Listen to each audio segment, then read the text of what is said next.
Let's talk about Born in the USA. I've got the backside on the wrong. All right. This is Bruce Springsteen's seventh record. This is Born in the USA. This came out in the summer of '84. This came out at a time when you had Huey Lewis on the radio, massive album Sports. You had Like a Virgin on the radio. You had Prince's Purple Rain. You had Van Halen's 1984. You had Rat doing Round and Round. You even had like Twisted Sister, I Want to Rock, and We're Not Gonna Take It. You had Cyndi Lauper. You had the Cars. I mean, it's just a great, especially that summer. It just seemed like just the perfect summer for pop music, and this was part of it. And for me, being 12 years old, I didn't know that there was a big history of Springsteen. I don't know, I thought he was like another Huey Lewis or something. And I like Dancing in the Dark. I think that was the first thing I heard from him. Either that or else the song Born in the USA. But I thought the video was kind of cheesy. I didn't really get it. It wasn't something that I would like went out and bought right away. And then Born in the USA, the song came out, and that was sort of if he was kind of being a cheeseball in the video for Dancing in the Dark, inviting Courtney Cox. Of course, we didn't know who she was at the time on stage to dance with him and all that stuff and doing embarrassing dances. He probably doesn't want his kids to watch now or whatever. And then it was like the complete opposite with Born in the USA, where he's like all kind of grizzled, and there's this close up of him, and born down in a dead man's time. And then, of course, I didn't notice at the time, but Reagan is using it as a re-election song, and nobody gets the message. I didn't go out and buy it. I bought it. This is my original copy. I got it through Columbia Record Club. I probably got it. It might have been late '84, even it was probably late '84. Yeah, probably late '84, maybe early '85. It came out in June of '84, but I didn't get into it right away. My friend Chris had it on tape. He talked about it a little bit. I don't remember a lot of people around me talking about this record. Maybe it was the people I was hanging out with. I wasn't really hanging out with the popular people. I was hanging out more with I don't know, people listening to like metal music and stuff like that. And I had a whole stack of magazines, rock magazines. We used to trade them. Bruce Springsteen was not on the cover of Circus Magazine or Hit Parader. Um, so yeah, in a way, it was just not quite on my radar, even though it was everywhere and inescapable. Eventually, I get it through Columbia Record Club, along with a bunch of other albums, one of my 12 records for a penny kind of thing. And I played it and I liked it. Most of the songs I had heard already. I did like some of the songs that I didn't know that weren't part of the seven singles. Like I liked um, My Hometown. Actually, it was a single, I think. And I liked uh, Downbound Train and Bobby Jean. I think I'd heard that Bobby Jean was like dedicated to Steve Van Zandt because he wasn't in the band anymore. And I've always been a kind of a sucker for a good story like that. So I like that. But so much of it I just thought was kind of cheesy.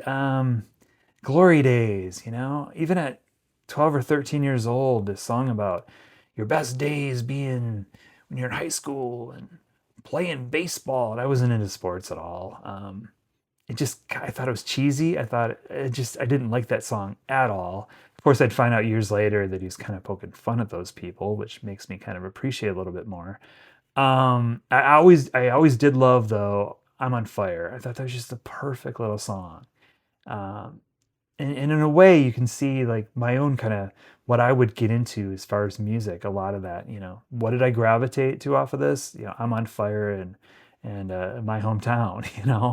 More of the storytelling songs, a little bit mellower. Um, I thought it. I didn't like a lot of the production on it. Not that I knew the word production at the time, but as the years went by and he just sort of became like this caricature guy, or at least for a lot of us, I think. Um, Super popular, but at the same time, like I said, I don't remember him coming through.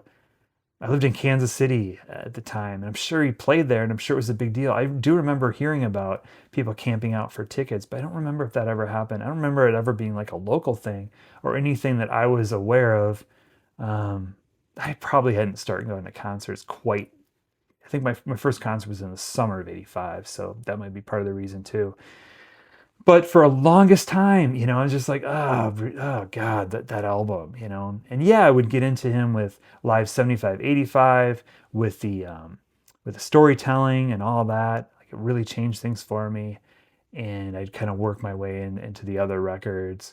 And it really, really, really did it for me. What made me a massive, it's a relative word, very relative when it comes to Springsteen, like Dylan, but a pretty major fan of a certain kind of Springsteen was when Nebraska came out, or when I heard Nebraska. When Tom Joad came out, I saw him live on the Tom Joad tour. Is exceptional. It's amazing.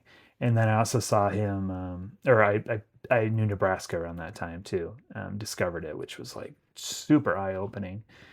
And it is and remains my remains my favorite Bruce Springsteen record. But when he started his show, in 1995 or 1996 on the Tom Joad tour, he opened up by saying there'll be none of that born. He's got a couple rules for tonight. He's like, there'll be none of that born in the USA bullshit here tonight. Don't be clapping and making a bunch of noise, and don't be like, no crying babies. I'll throw them right out of here. I'll lose my man of the people image, but I don't care. This is a serious thing. And I mean, he's being funny, but it's also like, I love that. At the time, I'm like, yeah, Born in the USA bullshit. Like screw that. Like, ugh.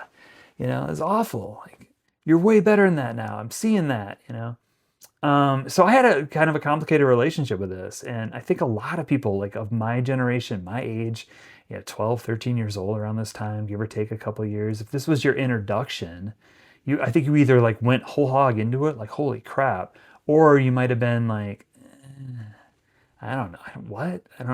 Didn't really get it that much. Like I said, I like some songs.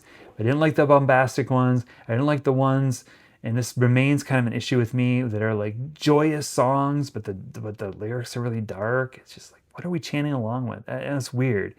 Although, like, my fiance likes to say, isn't that like kind of amazing that he's able to do that though? Like, get these little earworms in you, and you're like singing these songs, about how many songs, or maybe learning the lyrics to these more serious songs. It's a good point.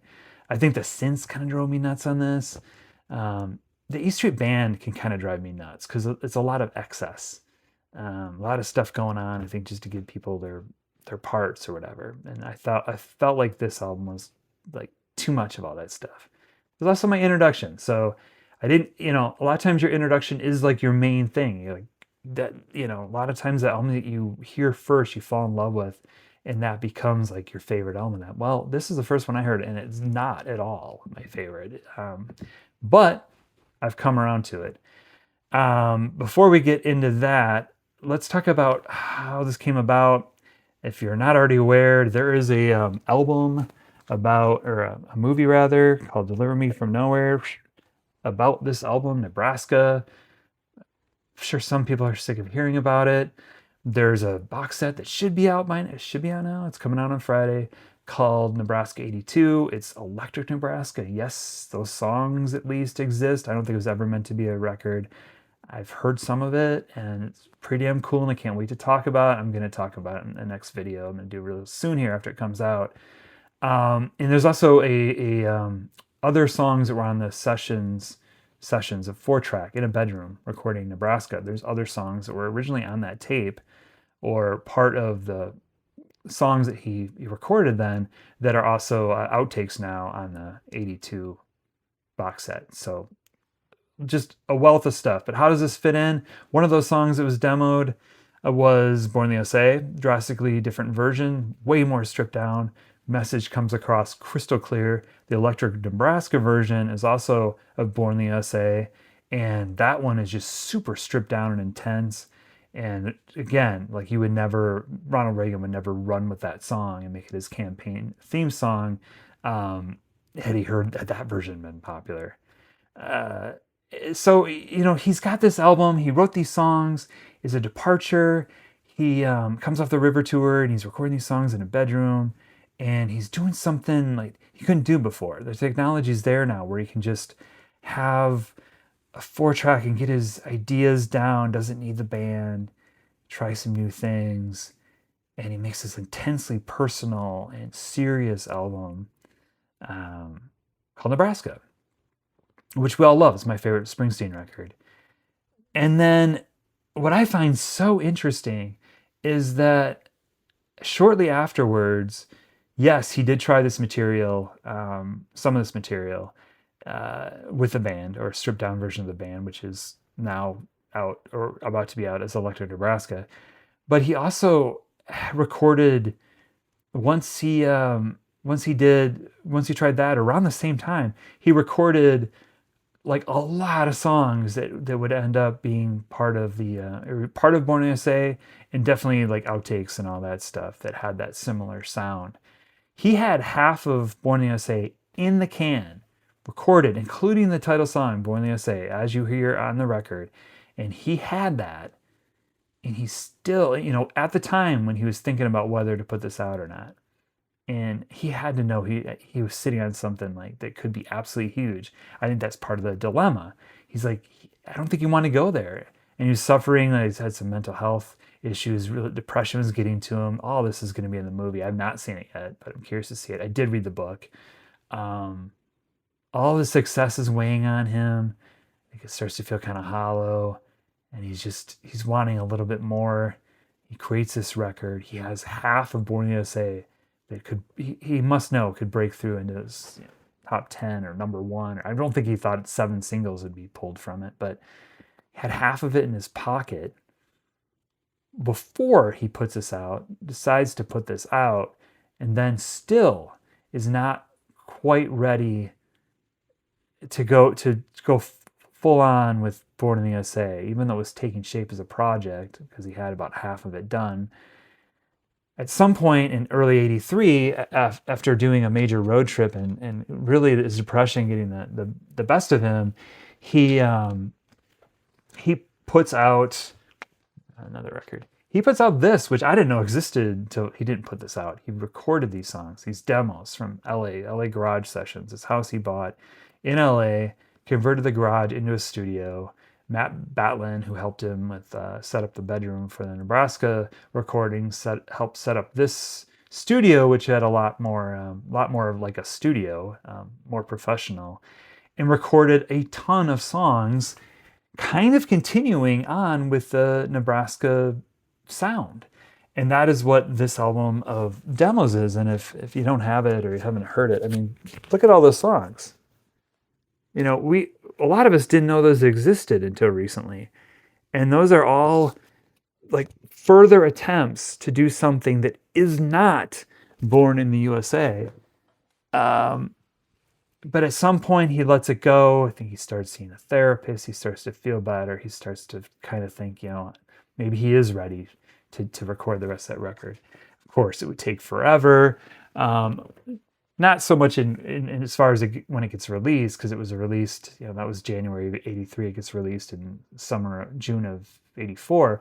But session after session after session of just writing more songs, recording more songs. There's tons of leftovers from this record, but only by kind of letting go and getting Nebraska out of his system, and realizing he could work differently. And he would the rest of his career. He would go back and forth between Born in the USA or between the E Street Band and doing his own thing, starting with Nebraska. But I think knowing all that and then doing a whole new batch of songs that were collected on that '83 garage session, finally he's ready to like just go into this and finishes up the record and puts it out. And I think he's had a complicated relationship with it ever since. And I think a lot of people like myself do as well. So recently, though, this started to change for me. I think the first seeds of it were back, because I didn't listen to this record at all. Like, this is my original copy from Columbia Record Club. The sleeve, got some sleeve wear there below his ass. But, and that's weird too, right? This is like, Nebraska, the serious album. And then he's got his ass on the cover for this one, and standing in front of an American flag with like a workman's, cap in his back pocket. Definitely, flirting with mainstream here. But for the longest time, I didn't care for it. I didn't revisit it. I never played it. I was very much in line with Bruce Springsteen, that Born in the USA bullshit. Like, I like certain songs though, but I remember when I lived in Las Vegas, I was close enough to Joshua Tree that I was able to go to Pioneer Town and Pappy and Harriet's, which is like just a godsend when I discovered that. You mean I could get out of this glitzy town that I hate, and I could go to Pappy and Harriet's in the middle of the desert, Joshua Tree, and stay in the Emmylou Harris room. Sign me up. Borrow a guitar while I'm there, off the wall. I mean, that's a whole nother story. I might have told it before, but it was amazing. But I clearly remember going to see a band. I think it might have been the Black Lips, and on the way it was dark. On the way, I don't know if it's dark actually. It doesn't matter.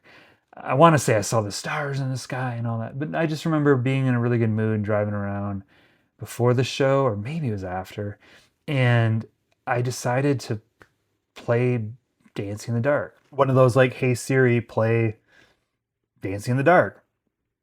And I loved it. I loved it. It just sounded cool to me. It sounded, I mean, yeah, kind of nostalgic, but just good as a pop song. I was like, wow, this is so well crafted. And of course, by then I knew the story of like they needed one more song for the record, and Bruce Springsteen recorded so many songs.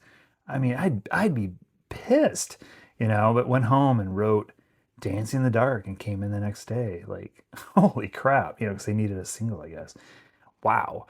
So I really learned to like that. And then I would say about 2 years ago, I pulled this out and played it, and I was like, wow, it's not bad. I can kind of see the appeal of it now, or now that I know more about him and know these songs from hearing him live a little bit, live versions. I